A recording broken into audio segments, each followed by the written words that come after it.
दोस्तों, कल इजराइल के प्रधानमंत्री बेंजामिन नेतन्याहू ने अमेरिका, जर्मनी के साथ कुल 25 देशों को इजराइल का साथ देने के लिए उन्हें ट्विटर पर अपना आभार व्यक्त किया। हालांकि इसमें भारत का नाम मेंशन नहीं था, लेकिन फिर भी भारत ने देश में इजराइल के खिलाफ हो रहे प्रदर्शनों को दबाकर और यूनाइटेड नेशंस में फिलिस्तीन का पक्ष लेकर ये जाहिर कर दिया कि वह दोनों ही पक्षों को सपोर्ट करता है। लेकिन ताज्जुब की बात यह है कि इजराइल को सबक सिखाने के लिए सभी मुस्लिम देशों को एक झंडे तले लाने की तुर्की, ईरान, पाकिस्तान व कतर की कोशिशों को तगड़ा झटका लगा है, क्योंकि कई मुस्लिम देश अभी भी इजराइल का ही साथ दे रहे हैं और हमास को ही इस विवाद के लिए जिम्मेदार ठहरा रहे हैं। यहाँ तक कि ये देश अपने न्यूज, मीडिया, पेपर्स आदि में इस विवाद को लेकर कोई खास कवरेज भी नहीं दे रहे हैं, ताकि उनके लोगों के बीच कोई आक्रोश न पनपे। यही वजह है कि इतनी कोशिशों और लंबे समय के बावजूद भी अंतर्राष्ट्रीय स्तर पर इजराइल के ऊपर कोई खास दबाव नहीं बन पाया है।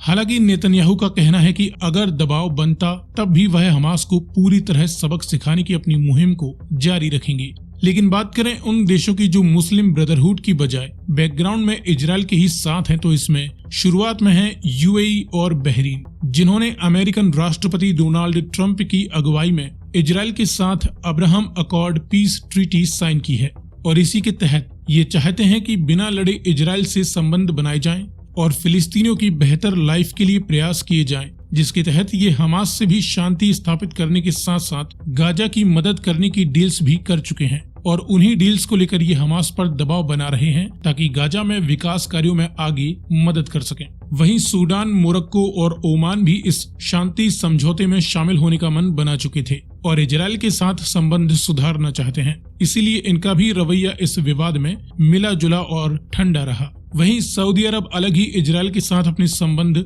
बना रहा है, क्योंकि वो अमेरिका व इजराइल से हथियार डील्स, टूरिज्म, बिजनेस आदि के लालच में बना रहा है। साथ ही ईरान और तुर्की की सऊदी अरब से नफरत के चलते भी उसे यह रास्ता सही लगता है। पिछले साल नेतन्याहू सीक्रेटली सऊदी अरब की यात्रा भी कर चुके हैं। तो वहीं इजिप्ट और जॉर्डन पहले ही 6 डे वॉर के दौरान इजराइल से लड़ने का नतीजा देख चुके हैं और अपनी अपनी जमीनें खो चुके हैं, तो वे सिर्फ इजराइल और फिलिस्तीन से मिलकर इस विवाद को यहीं शांत करने की अपीलें ही करते नजर आए, जिनका कोई खास असर इजराइल पर नहीं दिख रहा है। इस प्रकार हम देखें कि तुर्की, कतर, ईरान, पाकिस्तान, सीरिया और लेबनान, इन देशों द्वारा इजराइल को सबक सिखाने की मुहिम को ओआईसी की मीटिंग में ज्यादा समर्थन नहीं मिल पाता है और यही वजह है कि इजराइल अपने मकसद में एक खुले सांड की तरह कामयाब होता दिखाई देता है।